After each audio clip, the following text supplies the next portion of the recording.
Hello and welcome to the Phuket Stories podcast. I'm your moderator, Saigon Steve.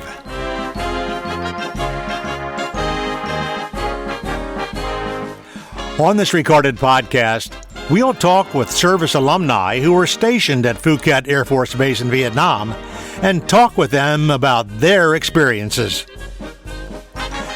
Today's podcast is pre-recorded, but you're invited to participate on future podcasts by emailing your contact information to PhuketStories@gmail.com. That's PhuketStories@gmail.com. So let's get started with today's Phuket guest.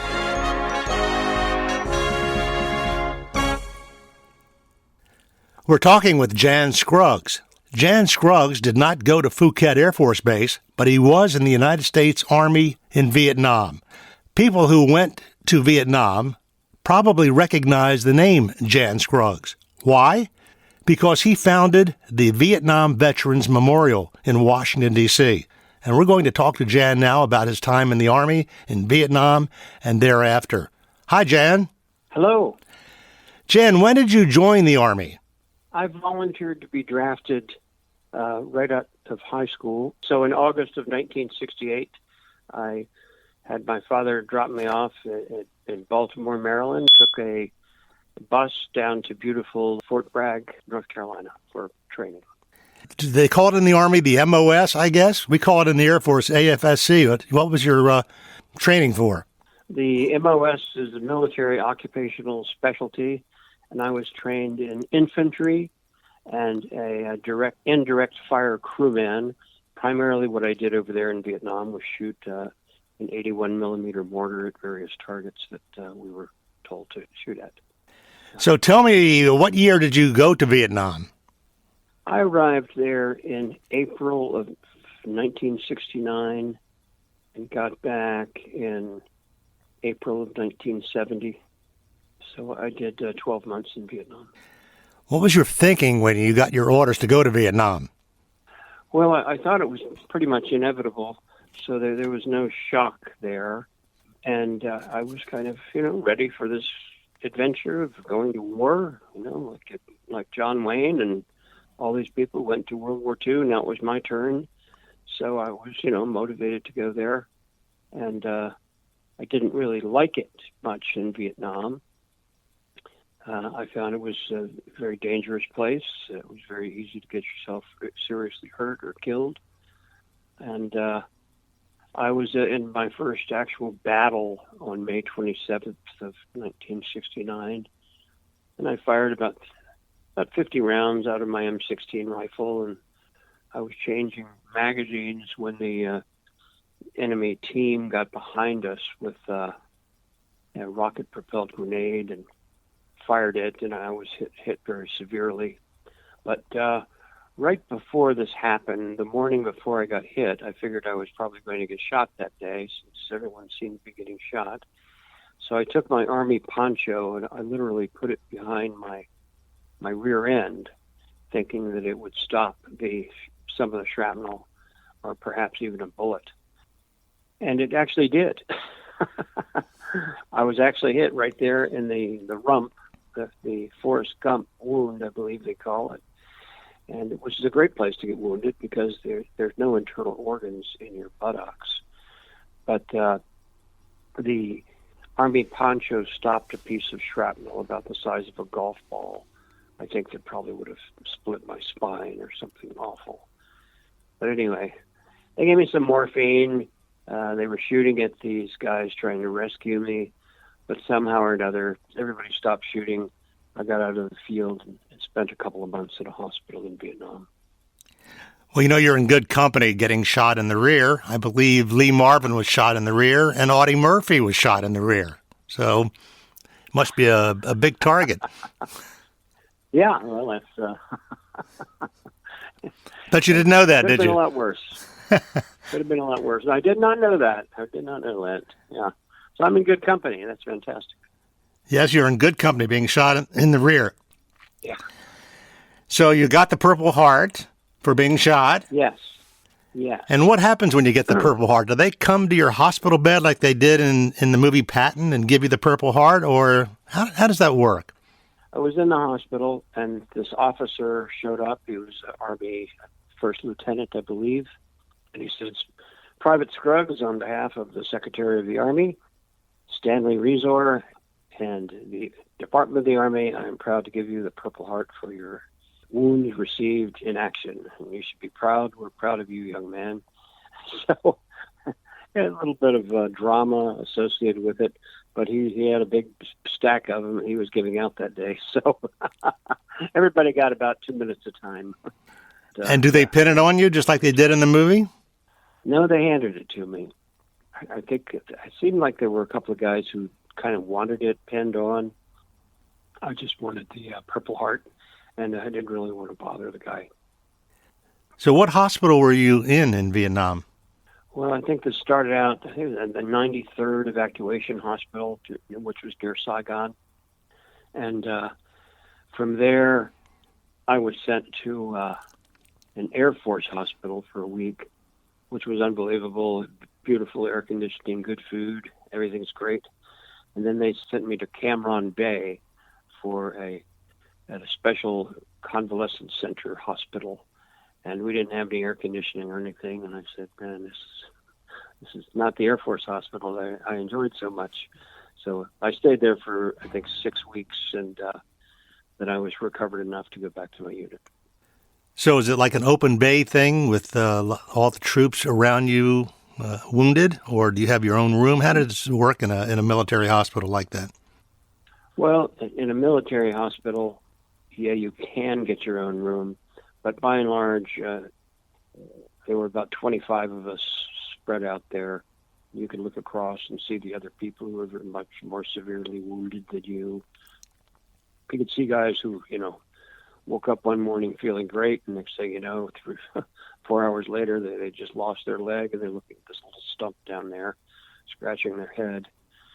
So it's overall a very unpleasant experience, and that's war. That's war. It doesn't really make it in these TV movies you see, but it's pretty ugly stuff. And we were fighting a very determined enemy, and I know you had an opportunity to see that they felt they had mortars, they had weapons, and it was their job to make life miserable for the Americans, because eventually we would get tired of it, and the support in Congress and among the public would erode.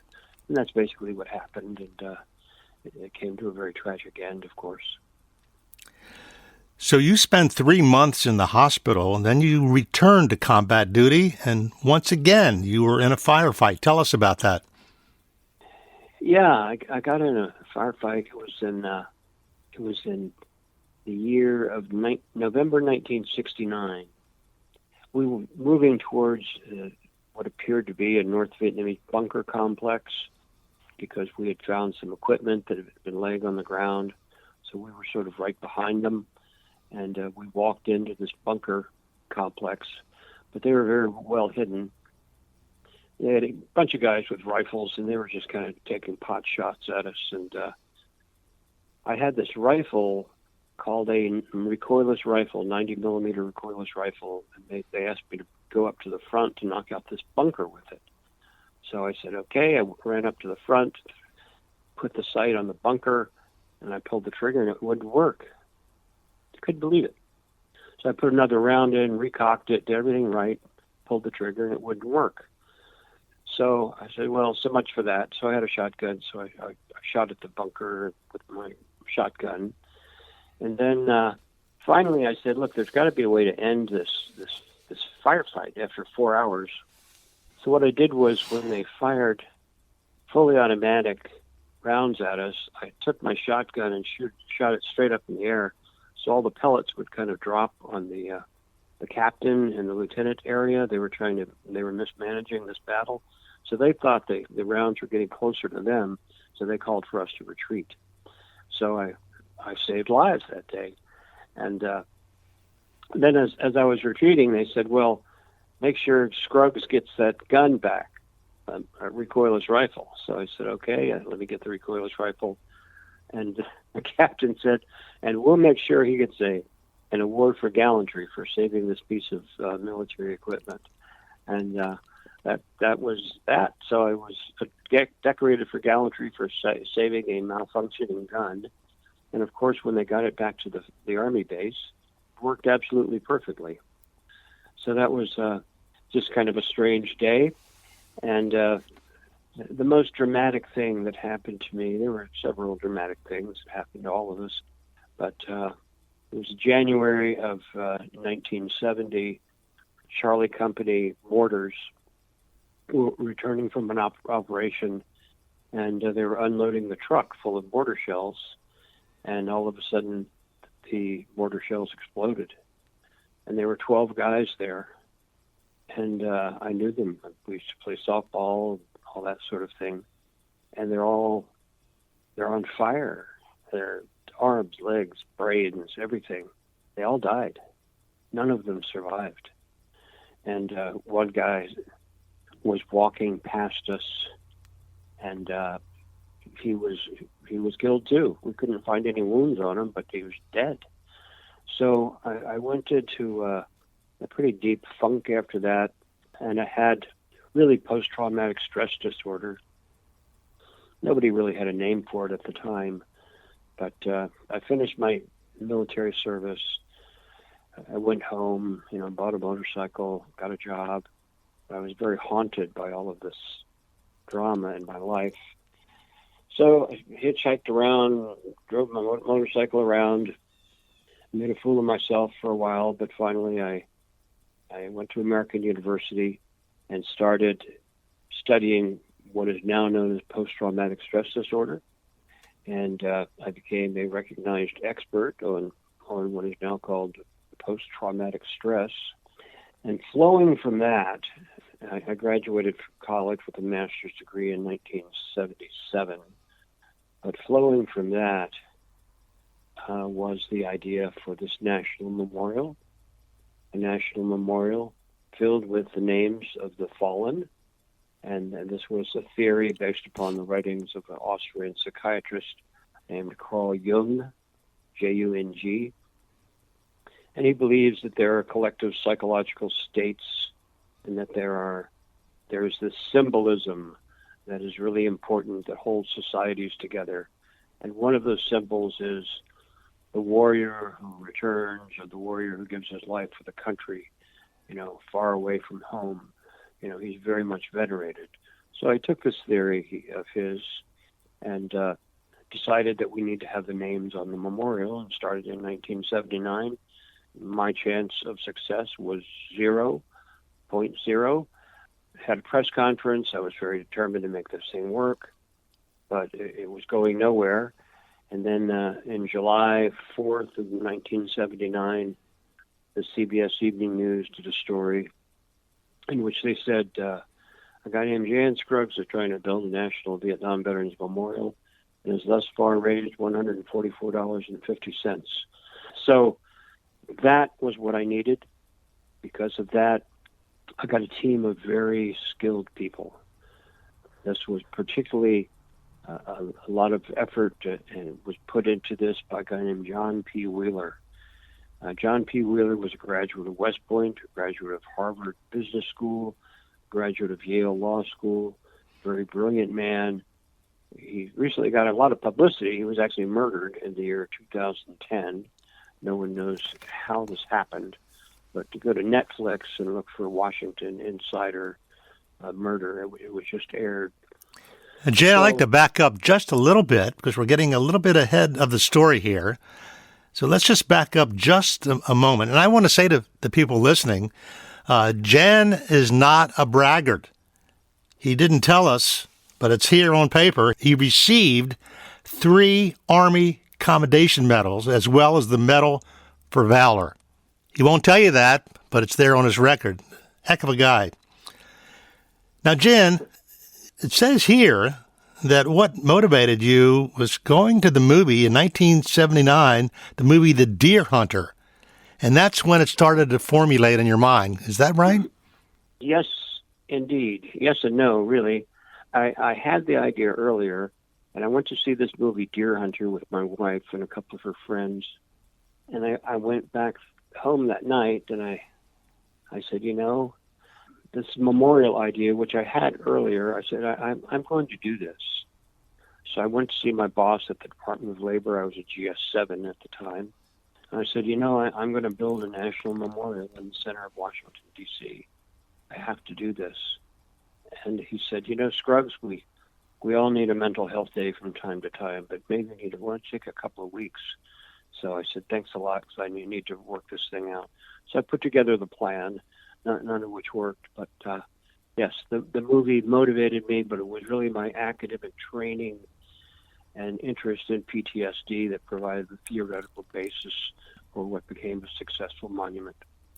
So before the movie, were you having nightmares, PTSD nightmares, or was it after the movie that set it off? No, I always had nightmares with some frequency. But for me, the PTSD was just kind of, I was self-medicating with, alcohol and maybe smoking a little too much pot. Entered my dreams from time to time. But ultimately, look, I had to get this done. It was like Dan Aykroyd in this movie. He says, look, we're on a mission from God. And to me, I was on a mission from God. I mean, this is what I had to do. I'm not a church-going person, but this was just something, there was a spiritual element in this, and I had to do this. This was my role. This was why I made it through Vietnam. I don't know, but I had to do this and started it, and we got the right team together, fought a lot of battles, and ultimately we won.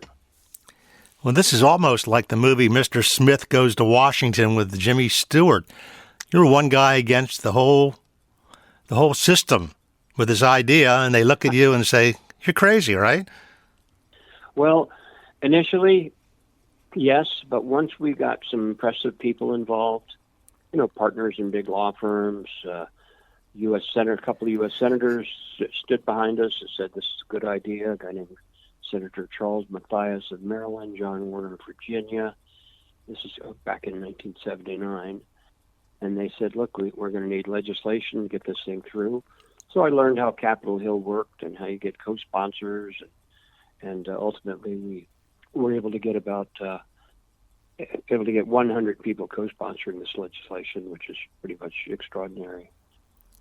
And this was in 1979. They were still out there, not in the streets, but they were out there. A lot of people against the Vietnam War didn't want to hear about it. And they were very negative about this. Is that correct? Well, we found we got a lot of people involved here. One was Barry Goldwater, the other one was George McGovern, who sort of carried the mantle for the anti-war people. So we said, look, this is not about the Vietnam War. This is about the service of the veterans. So we are going to separate the war from the warrior. And that became our mantra. And once we started doing that, ideologically, we never had any problems from the left. But ultimately, the design that was selected created massive problems with us from people on the far right. Well, I want our listeners to know that Jan wrote a book called To Heal a Nation. And they also made a made-for-TV movie starring Eric Roberts and Glennis O'Connor as his wife, Becky. And this is all in the film. And if you watch, and I would like you people to go onto YouTube and go into the search and type in To Heal a Nation, you can watch this movie. It is just unbelievable. I watched it last night, and it's just an emotional trip. And Jan was like David and Goliath in this movie. Everything was against him, and he prevailed. It's just an amazing, amazing story. As you brought up about the design of the Vietnam Wall, tell us about what that was all about. You had a contest. Was there a money award for the contest, or was it just people putting in their architectural ideas? How did that work? No, this was an architectural design competition. It has to be very carefully administered. and this was the largest architectural design competition held in the history of Western civilization. Over 1,400 teams of people entered the competition, and the competition said, look, we want this memorial to be reflective and contemplative and to blend in with the surroundings. So a young lady named Maya Lin of Athens, Ohio, who was at Yale University at the time, had this idea for a memorial made of black granite, which is very reflective. You can see it's like a mirror-like surface. And she was a very interesting person, very dynamic person, but the design became extraordinarily controversial. What I saw in the movie, they cross-examined her and they said, shouldn't the names be in alphabetical order? And she said, this is not a telephone directory. They were put up in the date that they were killed in Vietnam, which is much more poignant than putting people in alphabetical order. 40 people named John Smith were killed in Vietnam. I mean, how would you know which one was your John Smith? But so the names are in order based upon when the death occurred. So, and the page, it goes like pages in a book, panel 1, panel 2, panel 3, and it starts on the other side, and the beginning and the end meet in the center of the memorial. And it's kind of like the concept of yin and yang. It's a good thing. It's extremely popular. 5.5 million people come to see it every year. It has been described by people as a little bit like the Western Wall in Jerusalem, or a little bit like Mecca. People who, the Muslim faith, they all have to go to Mecca. I mean, for people who are in Vietnam, they all have to go see the Vietnam Veterans Memorial. And so it's a beautiful thing, and a great work of architecture that has done a lot to help heal some wounds for the country, certainly for the veterans and family members of the fallen and all those who served. And there was a big controversy. They wanted statues and flags flying, and your concept was this memorial. Isn't that correct? Our concept was, look, we had a design competition. This woman won it. It has the names on it. We can certainly add a flagpole, but the opponents said we want it white, we want it above ground, we want a flagpole in the center and a big statue in front of it. And that was not a good idea. We couldn't go that far. So they fought us. They tried to stop the construction permit from being issued. These are very substantial people in Washington with access to the White House. And this came in front of the National Security Council, the Reagan administration, and this was a very big deal. We were outnumbered, but we were not outsmarted. So we fought back. We fought back in the media. We fought back on shows like 60 Minutes and Nightline. I got out in front. I would debate people on this design, and ultimately we won because of the support we had from the veterans of foreign wars and the American Legion, mainstream veterans groups like that, and political support. We had many prominent Americans and football players and so forth and so on. So it was a terrible battle. It all ended in 1982, and we had this beautiful dedication ceremony. Everybody, 50,000 people were there.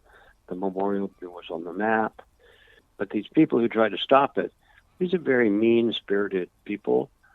In 1983, they went after us again, claiming that we had, illegally raised money, and where did all the money go? And this was like a 4-part series of a TV show. And we finally got the reporter fired and won that battle. And then in 1993, right after the 10th anniversary of the memorial, Peter Jennings went after me and the Vietnam Memorial Fund, claiming that we were asking the public for money to maintain the memorial, but in fact that was done by the National Park Service. There was the same group of clowns who were behind this whole thing, including the reporter who got fired. So it's been a very unpleasant experience for me. I've been under attack so many times by people who are very good at what they do. And I'm now retired. I'm in Annapolis, and life is good. Life is very good for me. But I have been through some very difficult stuff. We're going to talk about that, too. Getting back to the wall, Jan, all of the memorials in Washington, D.C., are they normally funded by the United States government, where yours didn't start that way? They fought you all the way. Isn't that correct?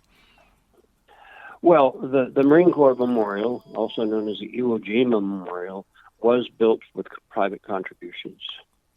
The Lincoln Memorial, of course, and Washington Monument were built by the government. But when you walk around the White House, there's a memorial to the 1st Infantry Division behind the White House on Constitution Avenue. That is from the people who started the 1st Infantry Division. So many of the monuments you see, and there's another one called the Tennessee Volunteer Memorial. So in order to get a memorial built in Washington after the Civil War, you had to fight for the winning side. So this was the Union veterans of the Army of Tennessee, and that's near the White House grounds off 17th Street. So yes, many of the monuments are built by veterans associations, and that's the case. I'm now involved. I'm helping these people. I started the Global War and Terror Memorial for the people serving in places like Afghanistan and Iraq. So that's a fantastic thing. Now, when you got the private donations, it says that you raised $8 million from private donors. Was there any more monies chipped in from the government, or was that it, just the private donors? No, I mean, the Vietnam Veterans Memorial was not expensive. I mean, they just dedicated the Eisenhower Memorial. It's like $150 million. I mean, the Vietnam Veterans Memorial, the granite, the excavation, the irrigation, everything that we put into this whole thing, the whole price tag, including the statue, was $4.5 million. So we, and I had an office, I had a staff, we had fundraising expenses. So raising money for this Vietnam Veterans Memorial was not difficult. It was not about money. It was about the people who felt that this memorial, because it was black instead of white, was making a political statement on the Vietnam War. 40 members of Congress wrote to the Secretary of the Interior, said, please immediately stop all plans for construction of the Vietnam Veterans Memorial. Do not issue a construction permit. This project needs to be reevaluated. So Congress had spoken. We had to make a compromise with these people. And we said, look, here's our compromise. After hours of, screaming and yelling at each other, so the compromise here is we will add a traditional element to this non-traditional memorial. Traditional element is the statue.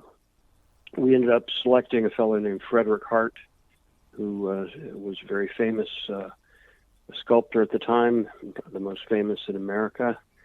And he did the frieze at the National Cathedral, for example. And he came up with the design of the Three Servicemen statue, which was dedicated in 1984. So we broke ground in March of 1982.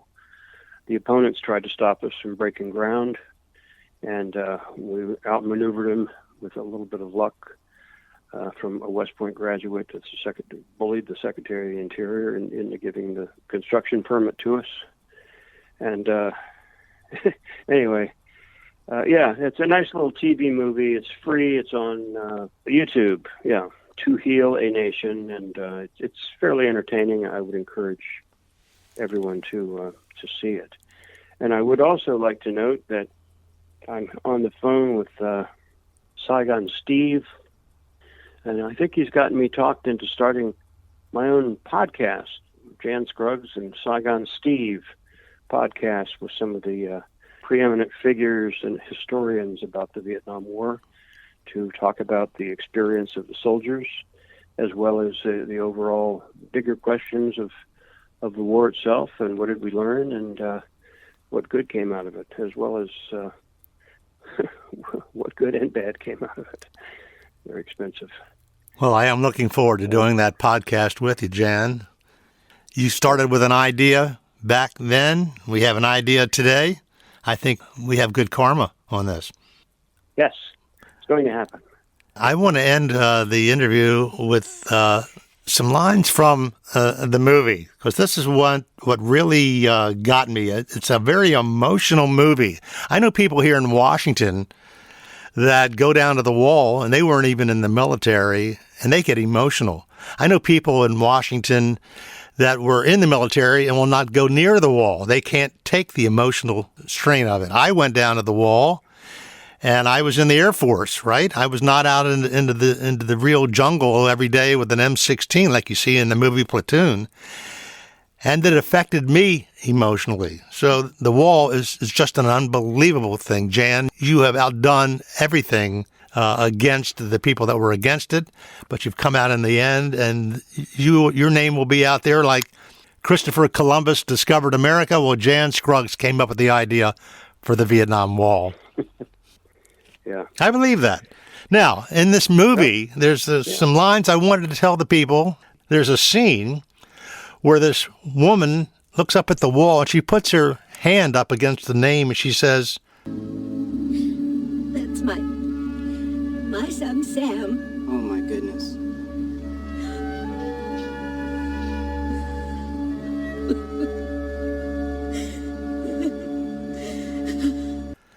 and that's when I lost it. I was watching the movie, it's emotional, but when she did that, I just lost it. And then there's in the movie where this veteran comes up to you and he says, "Are you Scruggs?" And you say, "Yes." And he says, You did good, buddy. You did good. And the best thing, buddy, was the names. God bless you for the names, buddy. It was the names, wasn't it? wow, what a scene. But it was the names, right? It's the names. Yeah, that was the whole thing. And all of the designs in the competition had different ways to display the names, and Maya Lin had the most simple and most powerful. Well, Jan Scruggs, I want to thank you for taking the time to talk to us today. I wish you the best. You are one heck of a guy. You are an icon. Jan doesn't like to have all these accolades thrown at him, but he is an icon. When you say the Vietnam War Memorial Wall, the name Jan Scruggs is right there. Jan, thank you for your service. Well, that wraps up another episode of Phuket Stories. If you'd like to participate in a future Phuket Stories podcast, email your contact information to PhuketStories@gmail.com. That's PhuketStories@gmail.com. Until next time, thanks for listening to the Phuket Stories podcast. I'm Saigon Steve.